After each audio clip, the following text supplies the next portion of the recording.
আবারও আমন্ত্রণ রাজকাহনে, সাথে আছি নবনীতা চৌধুরী। মূল আলোচনায় যাবার আগে মার্কেন্টাইল ব্যাংক সংবাদ শিরোনাম।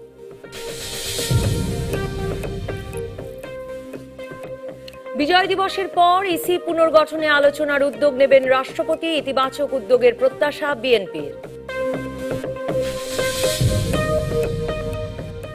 নিখোঁজের আগে বনানীর একটি ক্যাফেতে একসঙ্গে ছিল 4 যুবক, তাদের জঙ্গি কানেকশন খতিয়ে দেখছে পুলিশ। ফেনী 2 আসনের সংসদ সদস্য নিজাম হাজারীর পদে থাকার বৈধতা নিয়ে হাইকোর্টের বিভক্ত রায়।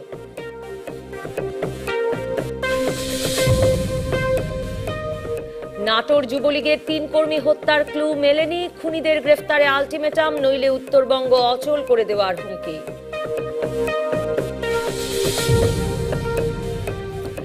ক্রসফায়ার বা বন্দুকযুদ্ধের মতোই গুমের ঘটনাও যখন শুধুই সংখ্যায় পরিণত হয়েছে, তখন 2013 সালের নভেম্বর ডিসেম্বর মাসে নিখোঁজ 20 জনের পরিবারের সদস্যরা আবার সংবাদ মাধ্যমের সামনে দাঁড়িয়ে তাদের প্রিয়জনের খোঁজ চেয়ে মনে করিয়ে দিলেন হঠাৎ উধাও মানুষগুলো শুধু সংখ্যা মাত্র নন, তাদের সঙ্গে জড়িয়ে আছেন অন্তত একবার স্বামীর কবরের খোঁজটুকু জানতে চাওয়া প্রিয়তমা স্ত্রী, 3 বছর ধরে দেখতে না পেয়ে বাবার স্মৃতি আবছা হতে থাকা কোলের শিশু আছে, কোনোদিন বাবাকে না দেখা 2.5 বছরের সন্তান আছে প্রতিদিন আজ ছেলে ফিরবে ভেবে দিন শুরু করা মা, আর অপেক্ষা করতে করতে মরে যাওয়া বাবা। স্বরাষ্ট্রমন্ত্রী আবারও বলেছেন, গুম বলে কিছু নেই, নিখোঁজ ব্যক্তিরা নিজেরাই আত্মগোপন করেন, কাজেই তাদের খুঁজে পাওয়া মুশকিল। গুমের শিকার বিএনপি নেতা ইলিয়াস আলী বা চৌধুরী আলমকে যেমন আজ পর্যন্ত খুঁজে পাওয়া যায়নি, তেমনি কয়েক সপ্তাহ নিখোঁজ থাকার পর বিএনপির সালাউদ্দিন আহমেদকে পাওয়া গিয়েছিল ভারতের শিলংয়ে। মাহমুদুর রহমান মান্নাকে তুলে নেওয়ার 21 দিন পর আদালতে হাজির করা হয়েছিল, এমনকি হোলি আর্টিজান মামলার অভিযুক্ত ব্যক্তিকেও তুলে নেওয়ার কয়েকদিন পর গ্রেফতারের ঘোষণা দেওয়া হয়। পরিস্থিতি এমন দাঁড়িয়েছে, গ্রেফতার, মামলা, আদালত, ক্রসফায়ার, এমনকি নারায়ণগঞ্জের মতো মেরে লাশের পেট কেটে নদীতে ভাসিয়ে দেওয়ার চেয়েও আইন শৃঙ্খলা রক্ষাকারী বাহিনীর নামে ধরে নিয়ে গেলে আরো বড় আতঙ্ক হয়ে দেখা দিয়েছে এই গুমের সংখ্যা। স্বরাষ্ট্রমন্ত্রী গুমকে আত্মগোপন মনে করতেই পারেন, কিন্তু এত এত সুস্থ সবল মানুষ কেন পরিবার পরিজন ছেড়ে চিরতরে আত্মগোপনে চলে যাচ্ছেন, সে প্রশ্নের উত্তর দেবে কে? এই প্রশ্নের উত্তর খুঁজতে রাজকাহন স্টুডিওতে আছেন বাংলাদেশ বার কাউন্সিল ফিনান্স কমিটির চেয়ারম্যান অ্যাডভোকেট সমর রেজাউল করিম এবং ঢাকা বিশ্ববিদ্যালয়ের আইন বিভাগের অধ্যাপক ডক্টর আসিফ নজরুল। স্বাগত আপনাদের দুজনকেই। ডক্টর আসিফ নজরুল, আপনাকে দিয়েই শুরু করি যে আসলেই তো মানে স্বরাষ্ট্রমন্ত্রীর কথায় তো যুক্তি আছে, মানে এরা গুম কিনা, মানে কেউ তো বলতে পারছেন না যে আইন শৃঙ্খলার সাধারণভাবে পরিবারের লোকজন বলছেন যে সাদা পোশাকে এসে আইন শৃঙ্খলা রক্ষাকারী বাহিনীর সদস্য তুলে নিয়ে গেছেন, আইডি কার্ডও দেখাতে রাজি হননি। স্বরাষ্ট্রমন্ত্রী এদের দায়িত্ব নেবেন কেন? আত্মগোপনে চলে গেছেন তো তিনি বলতেই পারেন। জি, বাংলাদেশে তো সবই বলা সম্ভব, বলতে পারেন।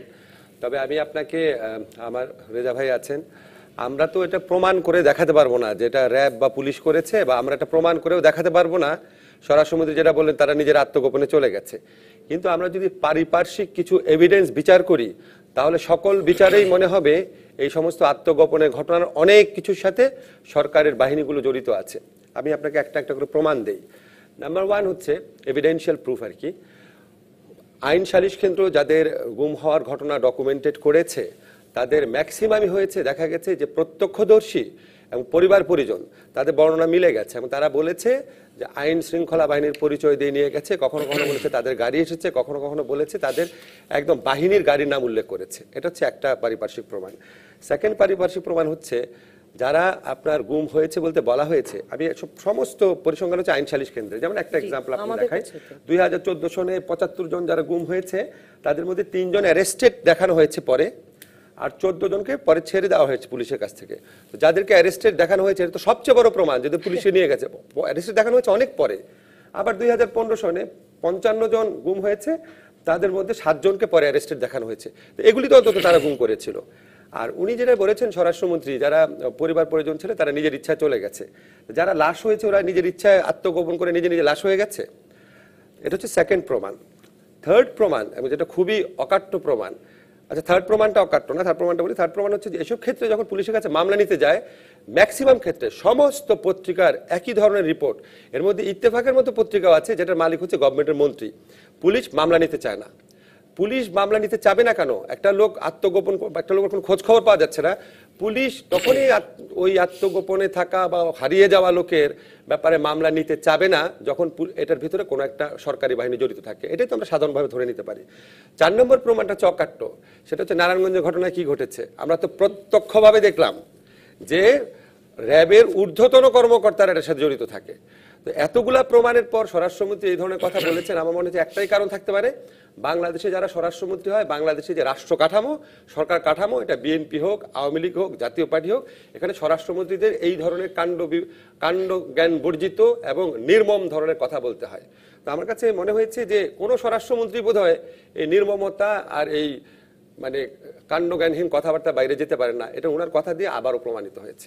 অ্যাডভোকেট সমর রেজাল্ট করে মানে নারায়ণগঞ্জের ঘটনাটাই যদি বলি যে সেই 7 মার্ডারের ঘটনা, মানে অপরাধের কারণেও যে, এবং সেটি একমাত্র ঘটনা না, র্যাবের ভেতরে ইন্টারনালও যেসব তদন্ত হয়েছে তাতেও অনেক তথ্য বেরিয়ে এসেছে যে মানে অপরাধমূলক কর্মকাণ্ডের জন্যও অনেককে গুম করে ফেলা, খুন করে ফেলা হচ্ছে, আইন শৃঙ্খলা রক্ষাকারী বাহিনী এর সাথে জড়িত হচ্ছেন।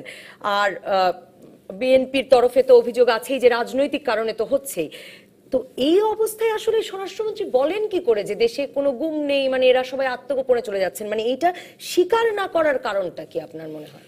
দেখুন, স্বরাষ্ট্রমন্ত্রী কোন আঙ্গিকে কিসের প্রেক্ষিতে বলছেন আমি ওনার মাইন্ড স্টাডি করিনি, আমার জন্য ডিফিকাল্ট টু সে। তবে আসিফ নজরুল যেটা বলছেন যে অতীতে আমরা স্বরাষ্ট্রমন্ত্রীদের নির্ধারিত একটি বক্তব্য দেখেছি, সেক্ষেত্রে কাউকেই ছাড় দেওয়া হবে না, সন্ত্রাসী গর্তের ভিতর থাকলে তুলে নিয়ে আসা হবে, আইন শৃঙ্খলা পরিস্থিতি ভালো, ঘটনাটা বিচ্ছিন্ন ঘটনা, এরকম কিছু নির্ধারিত শব্দ আছে, এটা ব্যবহৃত হয়। আমার কাছে যেটা মনে হয়েছে মাননীয় স্বরাষ্ট্রমন্ত্রীর যে বক্তব্যটা, এই বক্তব্যটা তিনি তার স্ট্যান্ডার্ড জায়গা থেকে তিনি আরো পরিশীলিত পরিমার্জিতভাবে কথাটা বলতে পারতেন। সেই কথাটা বললে বোধহয় কথাটার গ্রহণযোগ্যতা অনেক হতো। কিন্তু আমি আজকে দেখছিলাম খবরের কাগজ, সেখানে দেখছিলাম 2012 সাল থেকে তিনি এই সংজ্ঞাই দিয়ে আসছেন যে মানে গুম বলে কিছু নেই, এরা নিজেরাই আত্মগোপনে চলে যান, কিছু অপহরণের ঘটনা থাকতে পারে। দেখুন, কিছু মানে তার মানে এটাই ওনার স্ট্যান্ডার্ড উত্তর একটা দীর্ঘ সময় ধরে। কিছু কিছু বিষয় কিন্তু অনেক সময় আছে, কেমন ঘটনা যে ঘটছে না, আইন শৃঙ্খলা রক্ষাকারী বাহিনী যেমন নারায়ণগঞ্জের ঘটনা, এটা কেউ অস্বীকার করার সুযোগ নাই। দে আর ফেসিং ট্রায়াল এবং এন্ড অফ দি ট্রায়াল, বলা যাবে না যে তারা করছে না। আবার এটাও কিন্তু সত্য যে কখনো কখনো কিন্তু আমার কাছে বোধহয় অনেকগুলো মামলা আছে, ল এনফোর্সিং এজেন্সির ইউনিফর্ম, হ্যান্ডকাপ এবং ওইরকম সাজানো পিস্তল নিয়ে ঢাকায় ডিবি পরিচয় দিয়ে তারা বিভিন্ন জায়গায় লোকজন ধরতেছিল এবং তাদের কাউকে কাউকে নিয়ে টাকা পয়সা নিচ্ছিল। এটা কিন্তু অ্যাকচুয়াল ল এনফোর্সিং, কিছু লোক তো গ্রেফতারও হয়েছে, অ্যাকচুয়াল ল এনফোর্সিং এজেন্সির নোটিশ এটা আসার পর তারা তাদেরকে গ্রেফতার করলো। গ্রেফতার করার পর কেউকে দেখা গেল যে আর্মি রিটায়ার্ড অফিসার, কেউ পুলিশের রিটায়ার্ড অফিসার, কেউ আছে খুব স্মার্টলি সব ঘটনা ঘটিয়েছে। এরা যতগুলো অপারেশন চালিয়েছে, একটা ঘটনায় তারা ধরা পড়েছে, যতগুলি চালিয়েছে ততগুলো ঘটনাই কিন্তু ল এনফোর্সিং এজেন্সি ঘটিয়েছে, এভাবে কিন্তু পরিচিতিটা আসছে। কোনো কোনো ক্ষেত্রে ল এনফোর্সিং এজেন্সির কিছু দুর্নীতিবাজ কর্মকর্তা কর্মচারীরা কাজ করেন, কোনো কোনো ক্ষেত্রে তাদের নাম ব্যবহার করে একটি মহল কাজ করেন। আবার গুম হওয়ার প্রসঙ্গটা এরকম একটি বিষয় আছে, গুম যে হয় না তা বলা যাবে না। আমাদের ঢাকা মহানগরী ছাত্রলীগের সেক্রেটারি ছিল মাহফুজুর রহমান বাবু, তার গুমের কাহিনী কিন্তু ওই সময়ের উল্লেখযোগ্য ঘটনা থেকে শুরু হয়, এটা কিন্তু 75-এর পূর্বের ঘটনা। তার পরবর্তীতে ধারাবাহিকভাবে অনেক জায়গায় গুম হয়েছে। দেখবেন বিএনপি আমলে চট্টগ্রামের বিএনপির ভাইস প্রেসিডেন্ট ছিলেন জামাল উদ্দিন, অনেক প্রভাবশালী ব্যক্তি। বিএনপি আমলে 3বার ফাইনাল রিপোর্ট হয়েছে, সে গুম হয়ে কোথায় চলে গেল জানা গেল না। আওয়ামী লীগ আমলে একই জাতীয় ঘটনা, জাতীয় পার্টির সময় একই জাতীয় ঘটনা। যুবলীগের নেতা লিয়াকতকে বাসার থেকে নিয়ে যাওয়ার পর তাকে কিন্তু আর খুঁজে পাওয়া যায়নি। এ জাতীয় ঘটনা ঘটছে। এই কথাটা এই কারণে বললাম, কখনো কখনো কিন্তু বিষয়টাকে আবার আলাপ আলোচনায় এত ব্যাপক আকারে আসে। যেমন হেফাজতের সময় কতজন লোক গুম হয়ে গেছে, অধিকার নামক একটি সংগঠন কিন্তু রিপোর্ট দিল। এই রিপোর্টের প্রেক্ষিতে পরবর্তীতে একটা অনুসন্ধানী প্রতিবেদনে বেরিয়ে আসলো, যারা গুম হয়ে গেছে, যাদের মেরে ফেলা হয়েছে, তারা নিজেরাই স্টেটমেন্ট দিয়ে বললেন কেউ কেউ মাদ্রাসায় চাকরি করেন, কেউ কেউ অন্য অন্য জায়গায় আছেন। আবার দেখবেন দায়িত্বশীল একজন রাজনৈতিক নেত্রী বেগম খালেদা জিয়া, উনি কিন্তু সিঙ্গাপুর থেকে দেশে প্রত্যাবর্তন করে এয়ারপোর্টেই বললেন যে বাংলাদেশে গণহত্যা চালানো হয়েছে।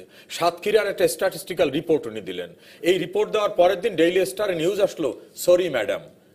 ইন্ট্রোটা এরকম ছিল, অর্থাৎ ম্যাডাম যাদের কথা যেভাবে মারা যাওয়ার কথা বলছেন, মেরে ফেলার কথা, ওই ঘটনা সত্য না। ডেইলি স্টারের রিপোর্টের প্রেক্ষিতে কিন্তু বিএনপি কোনো রিজয়েন্ডার দেয় নেই। এটা বলছি এই কারণে যে ল এনফোর্সিং এজেন্সি অপরাধ করছে একটি মহল, অবশ্যই কোনো কোনো ক্ষেত্রে তাদের নাম ব্যবহার করে হচ্ছে, কোনো কোনো ক্ষেত্রে কিন্তু আবার কেউ কেউ ফুলিয়ে ফাঁপিয়ে বিষয়টাকে যতটা তার চেয়ে অনেক বড় করছেন। এখন আমি মনে করি যে একজন লোক যদি গুম হয়ে থাকে সেইটা অপরাধ, রাষ্ট্রের দায়িত্ব সেটাকে ডিটেক্ট করা, আইনের মুখোমুখি করা, whoever may be involve with this matter. কিন্তু ডক্টর আসিফ নজরুল একটা রাজনৈতিক চেহারা পেয়েছে এই গুমের বিষয়টি, আমি সেটাই আপনাকে বলতে বলি, আমি চাইছেন। ওনার সাথে অংশত একমত। আমাদের এখানে না, আপনি যদি গুমের ইতিহাস দেখেন, ল্যাটিন আমেরিকাতে বহু গুম হতো, কম্পুচিয়াতে একসময় হতো, ভিয়েতনামে একসময় হতো। গুমের সংস্কৃতি যখন বিস্তার লাভ করে তখন অনেকগুলা ঘটনা একসাথে ঘটে। একটা দেশে যখন গুম শুরু হয় তখন পুলিশের পরিচয় দিয়ে বা র্যাবের মতো প্রতিষ্ঠানের পরিচয় দিয়ে কিছু প্রতারক ভণ্ড লোক তারাও গুম করা শুরু করে, তারা প্রফেশনাল অপরাধী, এটা ঘটে। আবার দেখা যায় যারা সরকারি বাহিনীগুলা যে গুম করে সব ক্ষেত্রে তারা সরকারের এজেন্ডা বাস্তবায়নের জন্য গুম করে না, কিছু কিছু ক্ষেত্রে তারা এত বেশি পাওয়ারফুল মনে করে নিজেকে, নারায়ণগঞ্জের ক্ষেত্রে দেখলেন শুধুমাত্র টাকার লোভে ক্ষমতার জন্য এটা করে, এটা করতে পারে। এখন আমি যদি দেখি, ধরেন বাংলাদেশে গত 5 বছরে প্রায় আইন সালিশ কেন্দ্রের হিসাব অনুযায়ী প্রায় 5 শতাধিক গুমের ঘটনা ঘটেছে। হতে পারে এর মধ্যে 100 ঘটনাতে সরকারের কোনো পক্ষের কোনো ইন্টেনশন ইনভলভ ছিল না, তারা নিজেরাই করেছে বা ছদ্মপরিচয় কেউ করেছে। কিন্তু আমরা যেটা পারিপার্শ্বিক ঘটনাতে দেখি, সিংহভাগ ক্ষেত্রে মনে হচ্ছে এখানে একটা সরকারের কোনো না কোনো মহলের ইন্টেনশন ইনভলভ ছিল, সেটা সবচেয়ে ভয়ঙ্কর। আমি তো মনে করি নারায়ণগঞ্জের ঘটনার চেয়ে আরো ভয়ঙ্কর ঘটনা হচ্ছে যখন সরকারের কোনো একটা অস্তিত্বের ইচ্ছা জড়িত থাকে এই ব্যক্তিটাকে গুম করা হোক, সে বিরোধী দলের নেতা, সে বিরোধী দলের সংগঠন, বা সে আমার জন্য হুমকি স্বরূপ, সে আমার জন্য প্রবলেম ফেলতে পারে, তাকে ওটা হচ্ছে রাষ্ট্র সিদ্ধান্ত নিচ্ছে, সরকার সিদ্ধান্ত নিচ্ছে, এটা আরো ভয়ঙ্কর। এরকম কোনো মানে সুনির্দিষ্ট ঘটনার কথা মাথায় রেখে বলছেন? অবশ্যই সুনির্দিষ্ট ঘটনা মাথায় রেখে বলছি। আপনি তো তৈমুর আলমের কথা বললেন, আপনি সালাউদ্দিনের কথা বললেন, আপনি ইলিয়াস আলীর কথা বললেন। আপনি একটা জিনিস দেখেন, যখন আপনার 2014 সনের বিতর্কিত নির্বাচনটা হয় 5 জানুয়ারি, তার আগে ঠিক আগের মাসে ডিসেম্বর নভেম্বর মাসে একদম খুব কাছাকাছি সময় শুধুমাত্র ঢাকা এবং আশেপাশের অঞ্চল থেকে 20টা ফ্যামিলি, 20টা ইয়াং ছেলেকে, আপনার মোটামুটি ইয়াং ছেলেকে আপনি যাদের কথা বললেন, 2013 নভেম্বর ডিসেম্বর, নভেম্বর এই মাসখানে মানে তারা আন্দোলন যেন কোনোভাবে সংগঠিত করতে না পারে, এটা তো খুবই অবভিয়াস ছিল ওই সময়ই। এটা কি কাকতালীয় হতে পারে যে নভেম্বর ডিসেম্বর মাসে ঢাকা এবং আশেপাশে যারা গুম হলো তারা প্রত্যেকেই বিরোধী দল করে, তাদের মধ্যে একটাও আওয়ামী লীগের লোক নাই? কেন হলো? বিরোধী দল সবাই করে। এবং কেন তারা প্রত্যেকেই দক্ষ সংগঠক হিসেবে পরিচিত? তাদের ফ্যামিলি যখন বলছে, প্রত্যেকেই বলছে যে তারা দক্ষ সংগঠক হিসেবে পরিচিত ছিল, এবং তারা যে সাক্ষ্য দিচ্ছে আইন শৃঙ্খলা রক্ষাকারী বাহিনীর পরিচয় নিয়ে গেছে, প্রত্যেকে একই, 20 জনের ফ্যামিলি একই কথা বলছে। তারা যখন মামলা নিতে গেছে পুলিশ মামলা নিতে চায় না। এই ঘটনাগুলিকে আমরা কি বোকা? এগুলো বোঝা যায় না? এখন আপনি যদি বলেন যে গুম কি আওয়ামী লীগ আমল হতো না, তো খুবই ভালো কথা। এখন আপনার এখানে যদি, আপনার এই প্রতিষ্ঠান যদি একজন চোর ধরা পড়ে, তখন কি আপনি এটা বিচার করতে বসবেন? আচ্ছা, অন্যান্য প্রতিষ্ঠানে তো চোর আছে, তো আপনি তো এই চোর নিয়ে আলোচনা করছেন, তাহলে এই গভর্নমেন্টে আমরা এখন আলোচনা নিবদ্ধ রাখি। বিএনপি আমলে গুম কেন? গুম বাংলাদেশে, উনি কারেক্টলি বলেছে, গুম বাংলাদেশে চালু হয়েছে বাংলাদেশের প্রথম সরকারের আমল থেকেই। তখন জাসদের হাজার হাজার শত শত কর্মীকে গুম করা হয়েছে, তো এটা তো আছে ধারাবাহিকভাবে। কিন্তু আমরা যখন 90-এর পরে গণতন্ত্র পুনর্নির্মাণের যুগে আমরা যখন এক্সপেক্ট করা শুরু করেছিলাম যে না, আমরা একটা গণতান্ত্রিক ঐতিহ্যের দিকে যাচ্ছি, আমরা একটা আইনের শাসনের দিকে যাচ্ছি, তখন আপনার প্রথম এই র্যাব গঠন করার মাধ্যমে এক্সট্রা জুডিশিয়াল কিলিং শুরু করে বিএনপি। শুরু করার পরে তখন প্রচন্ডভাবে আওয়ামী লীগ এটার বিরোধিতা করেছিল, যে তারা র্যাব ডিসব্যান্ড করে দেবে, এটাও বলেছিল। এরপর যখন আওয়ামী লীগ, যেটা আপনার 2008 সালে তো বলেছিল যে এক্স্যাক্টলি 2008 সালে যখন আওয়ামী লীগ ফেয়ার ইলেকশনে জিতে, আপনি দেখেন আওয়ামী লীগের মধ্যে আবার এই হিপোক্রেসিও নাই। 2008 সনে তাদের নির্বাচনী ম্যানিফেস্টোতে ছিল তারা ক্রস ফায়ার বন্ধ করবে, অত্যন্ত স্ট্রংলি বলেছে। পরবর্তীকালে যে ইলেকশনটা 2013 সনের ইলেকশন, ওই সময় এরকম কোনো প্রতিশ্রুতি দেয়নি, মানে তারা স্থির করে রেখেছে এটা করবে। কেউ কেউ এইভাবে ভাবতে পারে, এবং এই সমস্ত ভাবনার রসদ বিভিন্ন কর্মকাণ্ডের মধ্যে রয়েছে। আমাদের কাছে দুঃখ লাগে কি, আপনি যদি যে বিএনপি করুক, জামাত করুক, যুদ্ধ অপরাধীদের আপনি বিচার করে শাস্তি দিতে পারেন, আর যে ছাত্র দল করছে, ছাত্র বা যুব দল করছে, তাদেরকে আপনি বিচার করেন, বিচার করে যদি তারা মৃত্যুদণ্ড পাওয়ার যোগ্য হয় মৃত্যুদণ্ড দেয়, আপনি গুম করবেন কেন? এবং আপনি দেশে এরকম পরিস্থিতি রাখবেন কেন যেখানে সমস্ত সন্দেহের তীর আপনার দিকে যায়? আমরা তো প্রমাণ করার দায়িত্ব না, আমি আর উনি তো রাষ্ট্রের কোনো মানে প্রমাণ করার দায়িত্ব নিয়োজিত ব্যক্তিরা। কিন্তু আসলে তো শঙ্কার কথাটা আসলে সেখানেই, যে একটা রাষ্ট্রের স্বীকৃতি বা রাষ্ট্রের একটা আশকারা আছে, রাষ্ট্র চায় করতে, এরকম সার্কামস্ট্যান্সিয়াল এভিডেন্সে সেটা রাজনৈতিকভাবে মোকাবেলা করবার জন্য এটি ব্যবহার করছে, সেটির প্রমাণ দেখা যাচ্ছে বলছেন ডক্টর আসিফ নজরুল, এবং দেখা যাচ্ছে। এবং আরেকটি প্রশ্ন যেটি উনি উঠিয়েছেন যে মানে গুম আছে, আগে হতো বলেও এখনো হতে হবে, মানে রাষ্ট্রের আসলে কোনো কমিটমেন্ট নাই যে ক্রস ফায়ার বন্ধ করতে হবে, গুম বন্ধ করতে হবে, এও তো একটা বিপদের কথা। দেখুন, আমি কিন্তু একবারও বলিনি যে গুম অতীত হয়েছে, বর্তমানে হতে হবে, বরং না, আমি না, বলেছি আপনি তো বলেননি। আমি বলছি যে গুমের সংখ্যা যদি একটিও হয় সেইটি রাষ্ট্রের দায়িত্ব আছে। এই গুমের শিকার যিনি হলেন তিনি দেশের নাগরিক, আইনের আওতায় এনে তাকে বিচার করার জায়গাটাকে আমি দৃঢ়ভাবে বলছি। তবে আমি এইটা কখনো মনে করি না যে আওয়ামী লীগ একটি সংগঠন হিসাবে, যেটা আসিফ বললেন যে স্থির করে রেখেছে যেন রাষ্ট্র এটা করতে হবে, আর স্থির যদি করে রাখবে তাহলে যুবলীগের 3 জন নেতাকে তুলে নিয়ে গিয়ে ল এনফোর্সিং এজেন্সির নাম নিয়ে তাদেরকে মেরে ফেলাও, তাদের ডেড বডি পাওয়া গেল। এরা কিন্তু কেউ বিএনপি করে না, কেউ শিবিরও করে না। যে রাজনৈতিক প্রতিপক্ষকে ধ্বংস করার উদ্দেশ্য নিয়ে রাষ্ট্র পরিকল্পিতভাবে হত্যাকাণ্ডের সঙ্গে সম্পৃক্ত, এটা বললে হয় কি কখনো কখনো আমরা একটু ইন্টারাপ্ট করি, আমার মনে হয় ডক্টর আসিফ নজরুল সেটা কিন্তু খুব পরিষ্কার করেছেন, আমি তিনি বলেছি দুভাগে ভাগ করেছেন। আমি বলেছি রেজা ভাই, আমি একটু কারেক্ট করি, আমি বলেছি এভিডেন্স গুলা দেখে এরকম মনে হয়।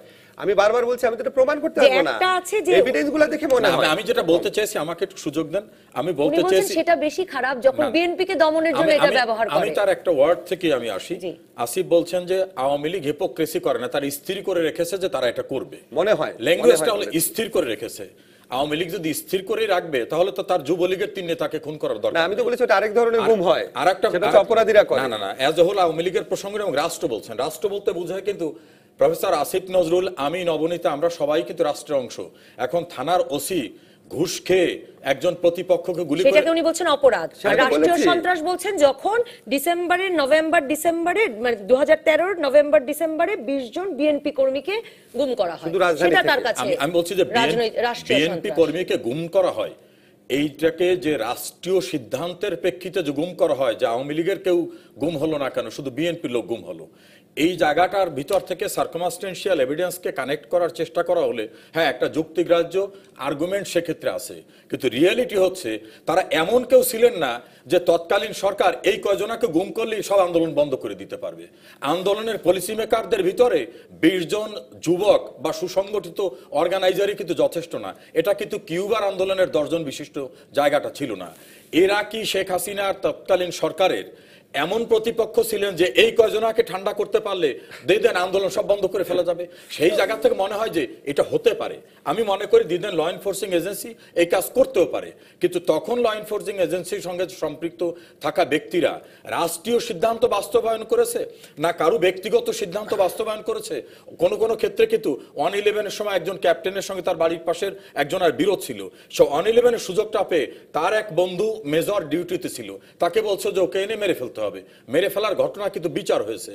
এইটা কিন্তু দিদেন 111 গভর্নমেন্ট কিন্তু কাজটা ঘটায়নি, তাদের নিজেদের ভিতরে অভ্যন্তরীণ জায়গায় কেউ কারো সুযোগ নিয়েছে। এই জন্য রাষ্ট্র অ্যাজ এ হোল বলতে বোঝায় কিন্তু সকলকে নিয়ে। কিন্তু যখন রাষ্ট্রের পলিসি মেকাররা থাকেন, আমাদের দেশে রিয়েলিটি হচ্ছে যত ক্যাবিনেট বলেন যাই বলেন, প্রাইম মিনিস্টার যিনি থাকেন বা পার্টির প্রধান যিনি থাকেন তিনি ডিসিশনটা মেক আউট করেন। তার বাইরে কিন্তু অনেকের অনেক ডিসিশন থাকে, সেই ডিসিশনটা কিন্তু অ্যাজ এ হোল আপনি লিটারালি বলে রাষ্ট্রের ডিসিশন বলতে পারবেন, কিন্তু বাস্তবায়নের জায়গা থেকে আমার মনে হয় না যে 5ই জানুয়ারির পূর্বক্ষণে প্রতিপক্ষকে আন্দোলন দমনের উদ্দেশ্যে 20 জনাকে রাষ্ট্র তখন গুম করে ফেলছে। আমি একটা কথা বলি নবনীতা, আমরা একটা বিরতিতে যাব, এসে আসবো স্যার আপনার কাছে। জি, আমরা আবার ফিরবো রাজকাহনে, একটা বিরতি। ফিরে এলাম রাজকাহনে। ডক্টর আসিফ নজরুল, অ্যাডভোকেট সমর রেজাউল করিম, এক রকমের অপরাধমূলক গুম যে ঘটছে, যে আইন শৃঙ্খলা রক্ষাকারী বাহিনীর সদস্যরা বা তাদের ছদ্মবেশে কেউ এই ধরনের ঘটনা ঘটাচ্ছে, সেটা বললেও তিনি বলছেন যে সরাসরি রাজনৈতিক কারণে রাষ্ট্রীয়ভাবে এই অস্ত্র ব্যবহার করা হচ্ছে, গুমের অস্ত্র, সেটা আসলে প্রমাণ করাটা বা সেটার প্রমাণ কোথায়? মানে 20 জন তেমন গুরুত্বপূর্ণ ছিলেন আমি তো না। আমার আলোচনা শুরুই করেছিলাম পারিপার্শ্বিক 4টা প্রমাণ দিয়ে যে আইন শৃঙ্খলা রক্ষাকারী বাহিনী জড়িত থাকে, এবং আমি ওনার সাথে একমত। আমি বলেছি যে যদি 5-6টা গুমের ঘটনা হয়, হয়তো হতে পারে 100টা অপরাধ করার প্রবণতা নিয়ে করেছে আইন শৃঙ্খলা রক্ষাকারী বাহিনী, হতে পারে তাদের পরিচয় দিয়ে ছদ্মবেশী করেছে। বাট আমি বলতে চাচ্ছি সিংহভাগের সাথে সরকারের কোনো একটা মহলের সিদ্ধান্তে জড়িত ছিল, এরকম এভিডেন্সিয়াল প্রমাণ, এভিডেন্সের দেখে অ্যানালাইসিস করলে এরকম মনে হয়। এটার এক্সাম্পল হিসেবে 20 জনের ঘটনা আসছে। রেজা ভাই যেটা বলেছে 20 জনকে এমন কেউ ছিল নাকি তাদের গুম করলে সব ইয়ে হয়ে যাবে, এটা আমার মনে হয় আমি ওনার সাথে বিনীতভাবে দ্বিমত পোষণ করি। আমরা যখন ছাত্র আন্দোলনের ক্ষেত্রে দেখতাম তখন আপনার হতো কি, একজন ছাত্রকে গুলি করে মারলে বাকিরা ভয়ের চোটে নামতে চেত না। বড় বড় মিছিলও এরকম দেখা গেছে, একটা লাশ পড়ে গেছে সবাই দৌড়ে পালিয়ে গেছে। যখন 1 মাসের মধ্যে 1 মাস সময়কালে, নভেম্বর ডিসেম্বর আপনি দেখবেন 36 দিন সময়কালে যখন 20 জন মধ্যম সারির নগর কমিটির নেতাদেরকে আপনার গুম করা হয় এবং তারা প্রত্যেকে পরিচিত নেতা ছিল, বিকজ একজন ধরেন সবুজবাগ থানার সভাপতি ছাত্র দলের, সে তো সবুজবাগে সম্পূর্ণ পরিচিত। 20টা যখন গুম হওয়ার পরে ওইটার যে ইম্প্যাক্টটা, ওখানে আশেপাশে কোনো লোকের তো আর সাহস করে আন্দোলনের মাঠে নামার কথা না, অসম্ভব ব্যাপার এটা। এবং ক্রসফায়ার গুম এগুলোর তো এক ধরনের উদাহরণ সৃষ্টিকারী এফেক্ট থাকে, আসলে প্রচন্ড এফেক্ট থাকে। আমরা এরকমও জানি, আপনার নাম বলতে চাচ্ছি না, এরকমও ঘটনা আছে ক্রসফায়ার বা গুমের শিকার হয়েছে তার ফ্যামিলি মেম্বার, তারপর তার প্রতিবাদী চরিত্র হারিয়ে গেছে, এরকম খুব রিনাউন্ড ব্যক্তিরাও আছে বাংলাদেশে, নাম বলতে চাচ্ছি না, ওনারা এম্বারেসড হবে। বাট আজকে ধরেন, আজকে যদি ঢাকা ইউনিভার্সিটিতে একটা ছোটখাটো আন্দোলন হয়, সেখানে যদি কেউ গুলি করে যদি একটা ছেলে মারা যায়, তারপর সেই আন্দোলন গড়ে তুলতে অনেক ভয় লাগবে। গুলি করলে যত না ভয় লাগে, তার চেয়ে 10 গুণ বেশি ভয় লাগবে গুম হলে। মানে গুম হলে তো এটার ইম্প্যাক্ট তো ভয়াবহ। গুলি হলে আপনি একটা লাশ পাচ্ছেন, আপনি নির্দিষ্টভাবে বলতে পারছেন গুলিটা কে করেছে, পারিপার্শ্বিক এক্সাম্পল থাকবে, ফরেনসিক রিপোর্ট থাকবে, এমনকি গুলি করা ব্যক্তি যে মরে গেছে তার পরিবার অন্তত তার সম্পত্তির উত্তরাধিকারিত্ব পারবে, তার জন্য দোয়া করতে পারবে, তাকে দাফন করতে পারবে। গুম তো তার চেয়ে 100 গুণ ভয়াবহ জিনিস। আজকে যে আপনি গুমের শিকার পরিবারগুলোর কথা বললেন, আমি এরকম শেষ নাই এবং নবনীতা, আমি এরকম একটা প্রোগ্রামে গিয়েছিলাম, আমার এত কষ্ট লেগেছে, আমি নিউজগুলো পড়তে পারি না। সেখানে একটা বাবা বলছিল, এই 20 জন পরিবারের একজন, যে আমার ছেলেকে আমি ফেরত চাই না, আমাকে শুধু বলে দেন আমার ছেলের কবরটা কোথায়, তাকে কোথায় পুঁতে রাখছেন, আমি যা একটু দোয়া করতে চাই। আপনি চিন্তা করেন কি অমানবিক, নিষ্ঠুর, ভয়ঙ্কর অপরাধ। এটা তো ক্রস ফায়ারের চেয়ে, হত্যার চেয়ে অনেক বড় অপরাধ। তো এত বড় অপরাধ আমি মনে করি একটা মানুষের জীবনে, মানুষের পক্ষে গুমের চেয়ে বড় অপরাধ করা সম্ভব না। আপনি তার জন্য দাফন করা, তার সৎকার করা, তার শ্রাদ্ধ করা এবং তার ব্যাংক অ্যাকাউন্টে তার পরিবার যে নিবে সেই সমস্ত কিছু বন্ধ করে দিচ্ছেন। তার জন্য একটা মানুষ দোয়াও করতে পারবে না, সে কি মৃত নাকি জীবিত সেটা আপনি জানতেছেন না। এইরকম একটা ভয়াবহ জিনিস যখন এক মাসের ব্যবধানে একটা নির্দিষ্ট এলাকার থেকে 20 জন একটা মধ্যম সারি নেতাকে করা হবে, এটার ইম্প্যাক্ট কি গভর্নমেন্ট বুঝে না, এটার ইম্প্যাক্ট সরকারি দল, বিরোধী দল বুঝে না, এটার ইম্প্যাক্ট আমরা বুঝি না। এখন আপনি রেজা ভাই আরেকটা কথা বলেছে, রাষ্ট্র। দেখেন বাংলাদেশে একটা ফ্যাশন চালু হয়েছে, এটা আমি লক্ষ্য করেছি, এটা আপনার সমাজের বিশিষ্ট ব্যক্তিরা চালু করেছেন এই সরকারের আমলে, বিশেষ করে তারা কোনো কিছু হলে বলে কি রাষ্ট্র দায়ী। রাষ্ট্র আবার কিভাবে দায়ী হবে? রাষ্ট্রের 4টা উপাদান আছে, জনগণ, ভূখণ্ড, সার্বভৌমত্ব, সরকার।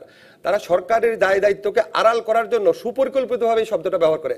রাষ্ট্র কেন সাঁওতালের প্রতি নিষ্ঠুর, রাষ্ট্র কেন সংখ্যালঘুদের নিরাপদ দিতে পারছে না, তাদেরকে বলতে হবে সরকার দিতে পারছে না। যারা সরকারের বদলে রাষ্ট্র শব্দটা ব্যবহার করে, তারা সরকারের দায় দায়িত্বকে আড়াল করার চেষ্টা করে। মাঝে মাঝে এই রাষ্ট্র রাষ্ট্র শুনতে শুনতে আমার মুখ দিয়েও রাষ্ট্র বের হয়ে যায়, বাট আসলে আমি মিন করতে চাই সরকার দায়ী। বিএনপি আমলে যে গুম হয়েছে এজন্য বিএনপি সরকার দায়ী, আওয়ামী লীগ আমলে যে গুম হয়েছে এর জন্য আওয়ামী লীগ সরকার দায়ী। আরেকটা কথা রবনীতা বলি, ধরেন হাইপোথেটিক্যালি ধরে নিলাম এখানে যে গুমের ঘটনাগুলো ঘটেছে তার 100 যদি মানে বিরোধী দলরা নিজেরা আত্মগোপন করে, ধরেন একটা আমরা ধরে নিলাম একটা উদ্ভট রাজত্ব আমরা বাস করি, সেখানে বিরোধী দলের নেতারা নিজে আত্মগোপনে চলে যায়, নিজেরা লাশ হয়, নিজেদেরকে ছেড়ে দেয়, নিজেরা আবার নিজেদেরকে গ্রেফতার করে, সব ধরে নিলাম সব সত্যি। তারপর আমার একটা প্রশ্ন থাকবে, এটা তো রাষ্ট্র, এই রাষ্ট্রে কেউ যদি আত্মগোপনেও চলে যায়, কেউ যদি নিজের নিরুদ্দেশ্য হয়ে যায়, তার পরিবার যখন মামলা করতে যায়, সেই মামলা আপনি কেন গ্রহণ করবেন না? Number 1 question. নাম্বার 2 হচ্ছে মামলা গ্রহণ যদি নাও করেন সেই ব্যাপারে আপনি অনুসন্ধান করবেন না কেন? কেন আপনি চৌধুরী আলম কত বড় গুন্ডা ছিল, কত বড় অ্যানার্কিস্ট ছিল আমরা জানতে চাই না? তার পরিবার যখন 10 বছর যাবত কাঁদছে, তার কোনো খোঁজ আপনি কেন দিতে পারেন না? আপনি কেন ইলিয়াস আলীর খোঁজ দিতে পারেন না? আপনি কেন এরকম প্রায় 500 পরিবারের সদস্য খোঁজ দিতে পারেন না? এই দায়িত্ব রাষ্ট্র কিভাবে এড়ায়? স্বরাষ্ট্রমন্ত্রী যখন এই কথা বলেন, দেখেন ওনার অনেক কথা আমার ভালো লাগে, অন্যান্য স্বরাষ্ট্রমন্ত্রীর চেয়ে অনেক পরিশীলিত। আমি রেজাবের সাথে একমত, উনি তো একজন বাবা, উনি একজন বাবা না, তো উনি যখন এই পরিবারের কান্নাগুলা পড়েন ওনার কাছে খারাপ লাগে না? উনি এটা কিভাবে বলেন যে গুম বলে কোনো শব্দ নাই, যেখানে এনফোর্স ডিসঅ্যাপিয়ারেন্সের উপর ইন্টারন্যাশনাল কনভেনশন হয়েছে, বাংলাদেশের প্রতিবেশী রাষ্ট্র শ্রীলঙ্কা সেই কনভেনশনের পক্ষরাষ্ট্র হয়েছে, কোনো দেশই স্বীকার করে না। এবারে সেই না গুম বলে, উনি বলছে গুম বলে কোনো শব্দ নাই, উনি বলছে গুম বলে কোনো শব্দ নাই, গুম কি এটা আমরা জানি না, এটা উনি কিভাবে বলেন? তারপর ওই কনভেনশনের নেগোসিয়েশনে ইন্ডিয়া, মালদ্বীপ তারা এটাকে আপনার সাইন করেছে, এখনো র্যাটিফাই করে নাই। পৃথিবী আজকে এদিকে এগিয়ে যাচ্ছে, পৃথিবীর সব দেশে অপরাধ হয়, কিন্তু সরকারগুলো যখন এইভাবে বলে। অ্যাডভোকেট সমর রেজাউল করিম, আপনার কাছে যেতে চাই যে আসলে তো মানে এই দায়টা তো সরকারকে নিতেই হবে, আপনি তো শুরুই করেছিলেন সেখান থেকে, কিন্তু আমি যদি রাজনৈতিকভাবে এটার ব্যবহারের কথাই বলি, মানে ভীষণ চাঞ্চল্যকর। ইলিয়াস আলী, চৌধুরী আলম এদেরকে তো খুঁজে পাওয়া যায়নি, সেটা তো একরকম। ভীষণ চাঞ্চল্যকর ছিল হচ্ছে সালাউদ্দিন আহমেদের ঘটনাটি, যে তখন বোধহয় তিনি বিএনপির মুখপাত্র হিসেবেও দায়িত্ব পালন করছিলেন সেই সময়টায়। তো এরকম একটি সময় তিনি উধাও হয়ে গেলেন, প্রায় কয়েক সপ্তাহ বাদে তাকে শিলং পাওয়া গেল, এবং এখন পর্যন্ত আমরা আসলে জানলাম না যে তিনি কেন উধাও হয়ে গেলেন, কিভাবে শিলং পৌঁছালেন। দেখুন, আমি আবার আমার অবস্থানটা পরিষ্কার করি। গুম এই নামটি ব্যবহার করে হোক, অন্য যেভাবে হোক, একজন নাগরিককে নিয়ে যাওয়ার পরে যদি সে হারিয়ে যায়, তার পরিবারের যে বেদনাদায়ক অধ্যায়টা, যে চমৎকার ভাষা দিয়ে আসিফ নজরুল বলছেন যে তারা তার ব্যাংকের অ্যাকাউন্টও খুলতে পারছেন না, মারা গেছেন কিনা তারা একটা মিলাদও করতে পারছেন না, গোটা পরিবারের যে ভয়াবহ অবস্থা আপনার ওয়ার্ডগুলো শুরুতে আমরা শুনেছিলাম, এই বিষয়টাকে কখনোই সাপোর্টযোগ্য না। কিন্তু তখনই বিষয়টা নিয়ে আলোচনার অবকাশ থেকে যায় যখন আমরা ঢালাওভাবে বিষয়টাকে রাজনীতিকরণ করে ফেলি। আমি সকল গুমের ঘটনার সঙ্গে রাজনীতি সম্পৃক্ত এটাকে বলতে চাই না। কোনো ক্ষেত্রে রাজনীতি ব্যবহৃত হয়, কিন্তু আমার যেটা নিজের পরিসংখ্যান। ডক্টর আসিফ নজরুল, আমি মিস করেছি, আপনি কি মনে করেন সকল গুমের ঘটনার সঙ্গে রাজনীতি সম্পৃক্ত? না, না, আমি মনে করি মেজরিটির সাথে। আমি বলছি যে আসিফ ঘুরে ফিরে যে জায়গাটা বারবার আসছেন, যে রাজনৈতিক প্রতিপক্ষ হিসাবে, যে বিশেষ করে 5 জানুয়ারির প্রেক্ষাপটে তৎকালীন সময়ের যে ঘটনাটি নিয়ে আসছেন 20 জনকে, আপনি যদি দেখেন যে রাজনৈতিক প্রতিহিংসা ওই জাতীয় ঘটনার পরেও কি 5 জানুয়ারির পূর্বে এবং পরে যে আন্দোলনের হয়ে ভয়াবহ নৈরাজ্য, পেট্রোল বোমার একটা চেম্বারে পরিণত করা সারা বাংলাদেশকে, শিশুকে পুড়িয়ে মারা, গবাদি পশুকে পুড়িয়ে মারা, সেই ভয়াবহ ঘটনা কি একবারও বন্ধ হয়েছিল? কোনোভাবে বন্ধ হয়নি। তখনই বন্ধ হয়েছে যখন ল এনফোর্সিং এজেন্সি আইনানুগ পদক্ষেপগুলো নিয়েছেন, যত ঘটনা ঘটেছে তার উপর তারা ব্যবস্থা নেওয়া শুরু করেছেন, আস্তে আস্তে বন্ধ হয়েছে। মানুষ যখন এই ঘটনাকে সাপোর্ট করে নাই, রাজপথে বেরিয়ে আসছে যে না, কোনো অনির্দিষ্টকালের অবরোধের সঙ্গে আমরা নাই। যে ওই 20 জন লোককে দিয়ে আন্দোলন দমাবার উদ্দেশ্যে রাষ্ট্র তাদের গুম করে ফেলেছে, এইটার হিসাবটা মেলে না। এই কারণে তাহলে তো রাষ্ট্রে ওই সময় বিএনপির আন্দোলন থাকতো না। বিএনপি কিন্তু তারপরেও কন্টিনিউয়াসলি তাদের আন্দোলন করেছে।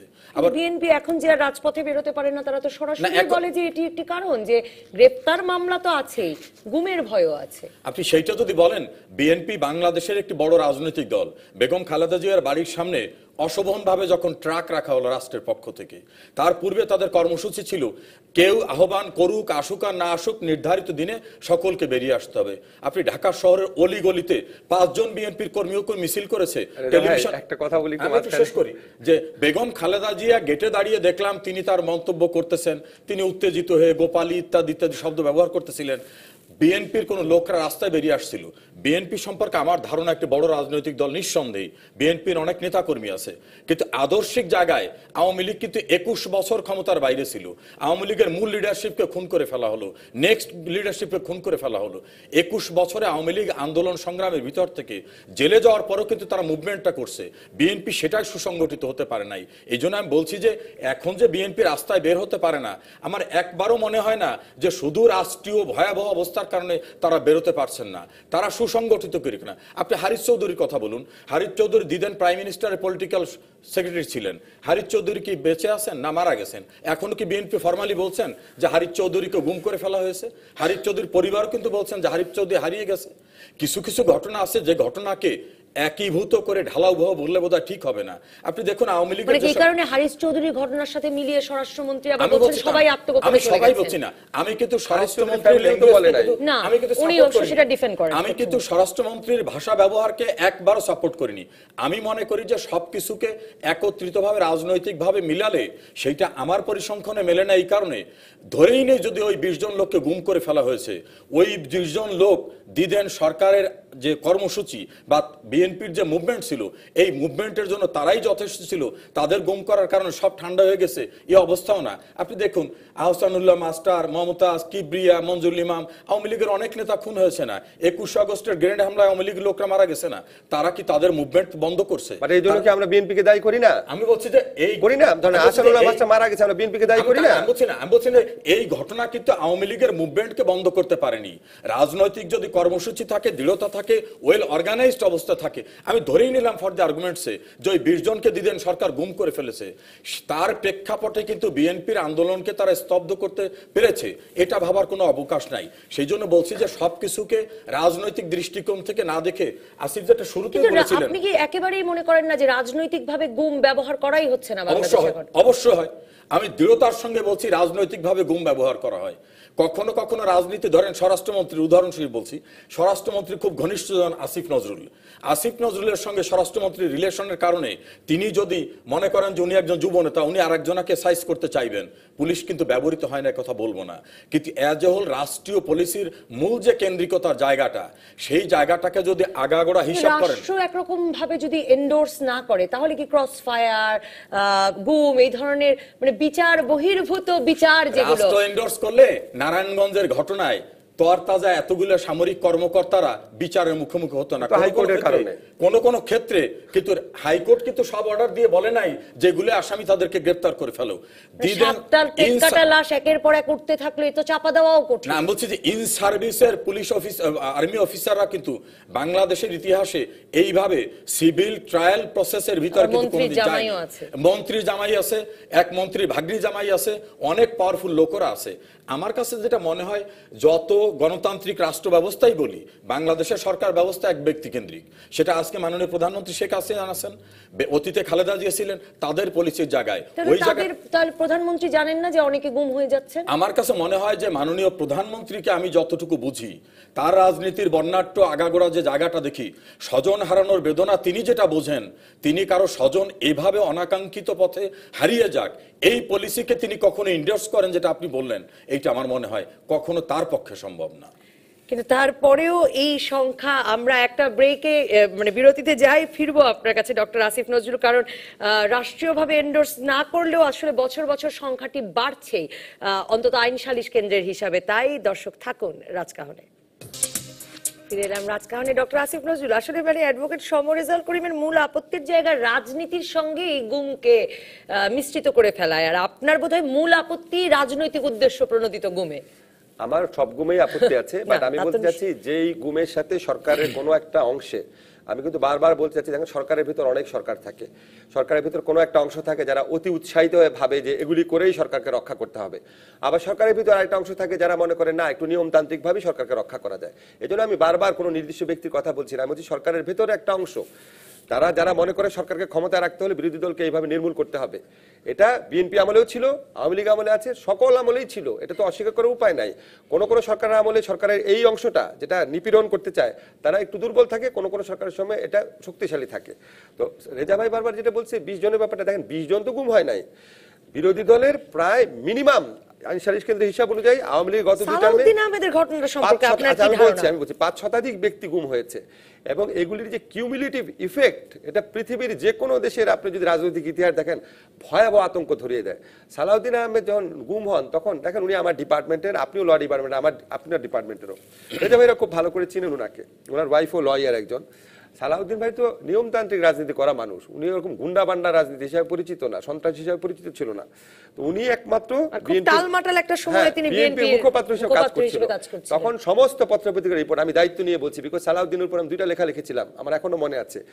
তার 2-3 দিন আগে থেকে তার ড্রাইভার, তার বাসার কাজের লোক, তাদেরকে গ্রেফতার করা হয় এবং তাদেরকে জিজ্ঞাসাবাদ করা হয়, এবং ওই সময় প্রত্যক্ষদর্শীরা বলেছে যে অদূরে সরকারের একটা বাহিনীর গাড়ি দাঁড়িয়েছিল, সমস্ত ইনসিডেন্ট এবং এরকম একটা তরতাজা লোক, পুরা সমস্ত কিছু বিস্তৃত হয়ে গেছে, মনে করতে পারছে না কি কারণে, কোন ভীতির কারণে উনি কিছু মনে করতে পারে না, এটা আমরা বোধহয় অনুমান করে নিতে পারি।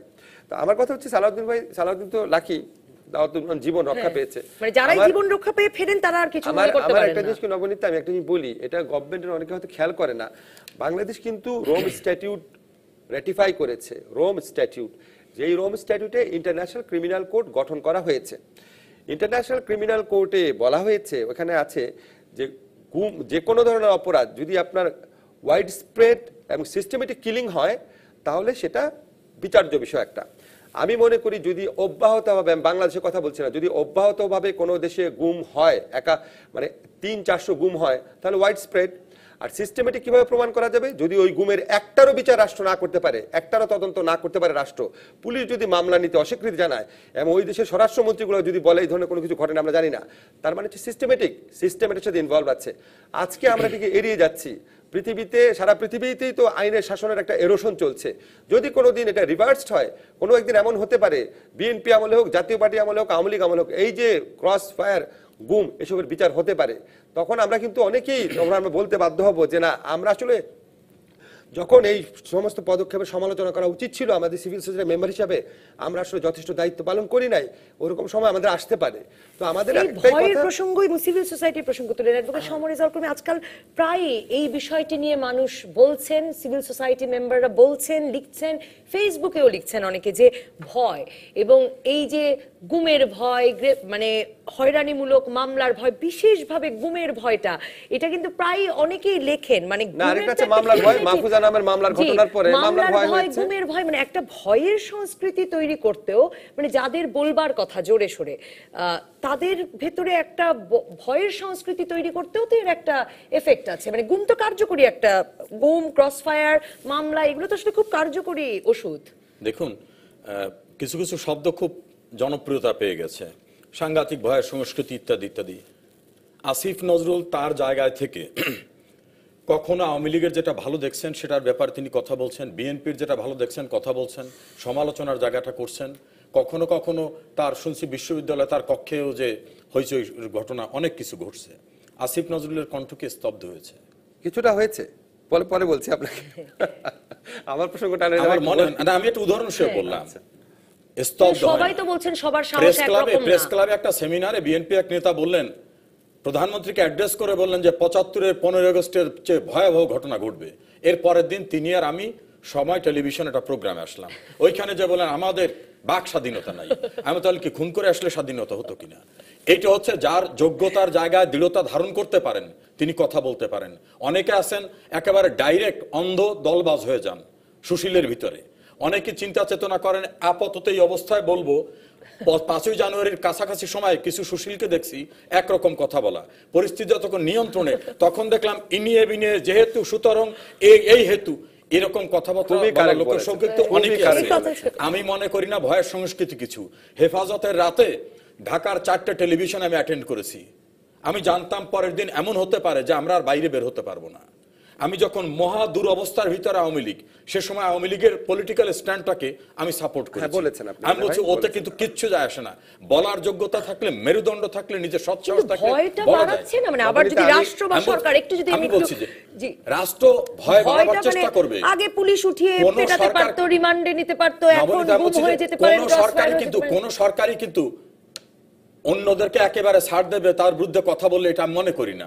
অপারেশন ক্লিন হার্ট থেকে শুরু করে আজকের যে গুমের কথা আমরা বলছি, যখন যে সরকার আসছে, আওয়ামী লীগ সরকার হোক, বিএনপি সরকার হোক, তার দৃষ্টিকোণ থেকে সে অ্যাকশনের জায়গাটা ধারণ করছেন। কিন্তু সবাই কিন্তু সব জায়গায় সবকিছু, আমরা 111-এর সময় নুরুল কবিরের স্টেটমেন্ট দেখি নেই কি? নুরুল কবিরকে ধরে নিয়ে মামলা আসামি দিতে পেরেছে। বলতে চাইলে বলতে পারলে আমি মনে করি ভয়ের সংস্কৃতি কিছু না।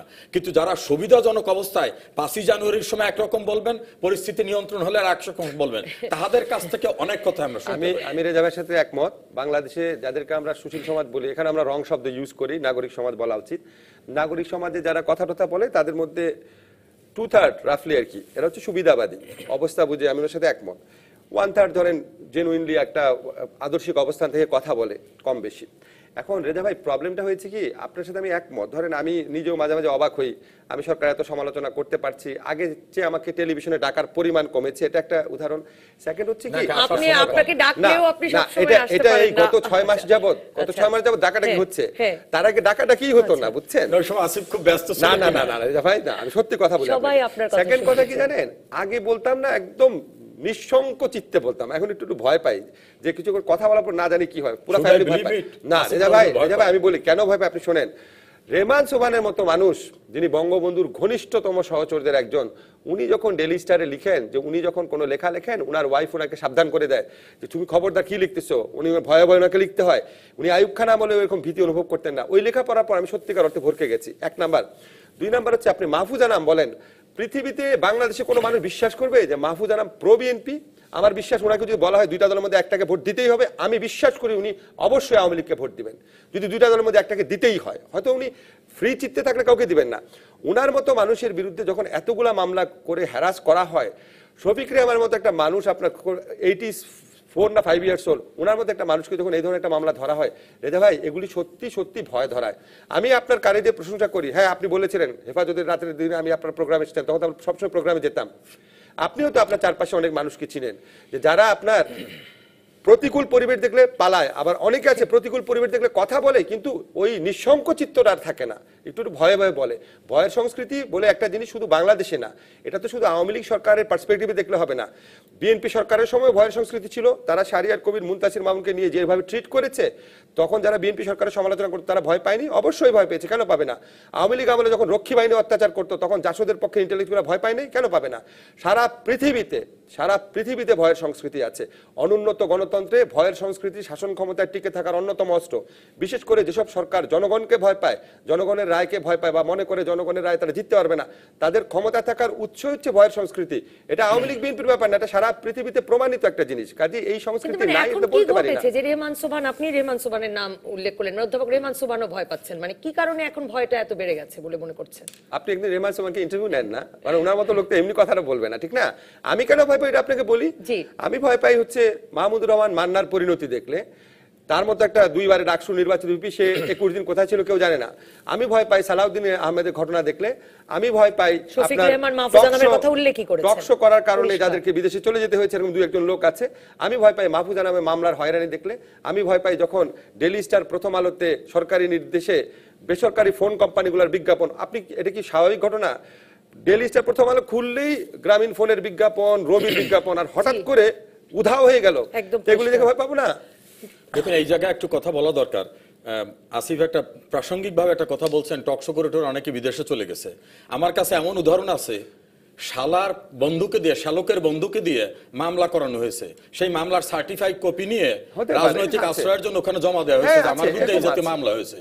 কেউ কেউ আর বড় বড় দেশে রাজনৈতিক আশ্রয় নেওয়ার যাদের নাম বলেছেন তাহলে সেইগুলো উল্লেখ করে বাংলাদেশের মাহফুজা নামের ঘটনাকে ঘিরে আমি নিজেও কন্ডেম করেছি মামলা করায়। আপনি মাহফুজা নামের যে মামলাগুলি হয়েছে, আওয়ামী লীগের বা এই ঘরানার অনেক উৎসাহী ব্যক্তিরা মামলা করেছে। বাংলাদেশের কিন্তু আদালত সমস্ত মামলাগুলোকে স্থগিত করেছে। আপনি কি জানেন মাহফুজা নামের বিরুদ্ধে রাষ্ট্রের পক্ষ থেকে, সরকারের পক্ষ থেকে কোনো মামলা হয়নি? নাম্বার 2, দলের লোকরা করেছে, দলের লোকের কথা অ্যাটর্নিরা ইয়ে করেছে, আপনার পাবলিক প্রসিকিউটর করেছে, যারা সরকারের কর্মচারী। সরকারের পক্ষ থেকে কোনো মামলা হয়নি। আর প্রত্যেকের ইন্ডিপেন্ডেন্ট আইডেন্টিটি থাকে। দেন মাহমুদুর রহমান মান্নার ব্যক্তিগতভাবে আমি একজন সাংঘাতিক ভক্ত। মাহমুদুর রহমান মান্নার বিরুদ্ধে সুনির্দিষ্ট অভিযোগ একটি মামলা হয়েছে। সেই মামলার ঘটনা সত্য কি অসত্য, তার টেলিফোনিক কনভারসেশন, এটা রাষ্ট্রীয়ভাবে বড় ধরনের একটা রাষ্ট্রদ্রোহিতার অপরাধ কি অপরাধ না, সেই বিষয়গুলো আদালত বিচার করবে। এই জায়গাটার ভিতর থেকে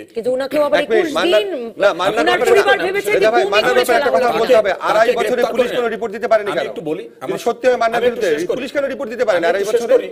মাহমুদুর রহমান মান্নাকে যেদিনই তুলে নেওয়ার অভিযোগ হয়েছে তারপরের দিন আমি গাজী টিভিতে ছিলাম। আমি ব্যক্তিগতভাবে সরাসরি লাইভ প্রোগ্রামে বলছি যে মাহমুদুর রহমান মান্নাকে খুঁজে বের করতে হবে। তিনি যদি পালিয়েও থাকেন তাহলে রাষ্ট্রের দায়িত্ব তাকে বের করার, কারণ তার মতো একজন রেসপন্সিবল নাগরিক গুম হয়ে যাবেন বা তাকে পাওয়া যাবেন এটা হতে পারে না। সেজন্য হয়তো 21 দিন পরে আদালতে গেছে, সবাই মিলে তাকে খোঁজায়। আমি বলছি এরকম অনেক ঘটনা যে ঘটছে না তা না, কিন্তু কিছু কিছু ঘটনাকে দিয়ে অ্যাজ এ হোল বর্তমানের যে অবস্থাটা বাংলাদেশে এই সময় সরকারকে ভয়াবহ বিপদাপন্ন অবস্থায় যে ভয়ের সংস্কৃতি এমন ভাবে করতে হবে যেন আর কেউ মুখ খুলতে না পারে, এই সময়টা কিন্তু এখন নাই। এটা ছিল 5 জানুয়ারির কাছাকাছি সময় সরকারের কিছু ভীতিকর অবস্থা সরকারের কেউ কেউ বোধ করেছেন। বাংলাদেশের এখনকার বিদ্যমান অবস্থায় কিন্তু এমন অবস্থাটা না যে এখনই ভয়ের সংস্কৃতির কারণে সব হারাই যাচ্ছে। আমি তো দেখি অনেকে টেলিভিশনে এসে এমন সব ভাষা ব্যবহার করেন যে ভাষা মনে হয় এর চেয়ে একটা বন্দুক নিয়ে গুলি করলে হতো, তারপরে বলেন আমাদের বাক স্বাধীনতা নাই। বাক স্বাধীনতা কি হলে হয় সেই বিষয়টা আমরা জানি না। ধন্যবাদ ডক্টর আসিফ নজরুল, ধন্যবাদ। দর্শক, আপনারা জানেন আমরা প্রতিদিন রাজকাহন শেষ করি একটি সাফল্যের গল্প দিয়ে, কোনো এক জনপদের কোনো এক মানুষের একটি ছবি হাজার শব্দের চেয়ে শক্তিশালী, আর সে ছবিগুলো যদি হয় মুক্তিযুদ্ধের দলিল তবে তার শক্তি বেড়ে যায় বহুগুণে। এমন সব ছবির মাধ্যমে মুক্তিযুদ্ধের ইতিহাস নতুন প্রজন্মের কাছে পৌঁছে দিতে বছরের পর বছর কাজ করে যাচ্ছেন বরগুনার চিত্তরঞ্জন শীল। আমরা দেখে আসি তাঁর কাজ।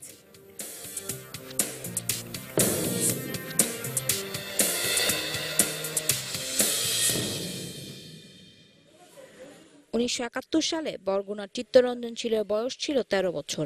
ইচ্ছা থাকা সত্ত্বেও অংশ নিতে পারেননি মুক্তিযুদ্ধে, কিন্তু সাক্ষী হয়েছেন বাঙালির উপর পাকিস্তানি সেনাবাহিনীর বর্বর নির্যাতনের।